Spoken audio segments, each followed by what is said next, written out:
YouTube channel पे हैं उनको बताऊंगा।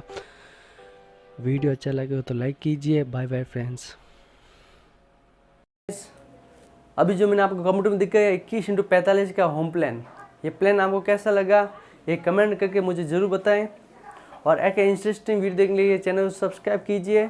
और जो भी मैंने आपको प्लान बताया है, अगर वो प्लान अपने फ़ोन में ऑन करना चाहते हैं तो मैंने आई बटन में लिंक दी हुई है, उस पर क्लिक कीजिए, वो वीडियो देखिए। उसके एंड में मैंने बताया इस फाइल को अपने फ़ोन में कैसे ऑन करते हैं, और उसको अपने फ़ोन में ऑन करके आप इसकी पूरी डिटेल जान सकते हैं कि इस पूरा मतलब 3D 360 डिग्री में आप घुमा के देख सकते हैं और पूरा आपको ईजी तरीके से समझ में आएगा।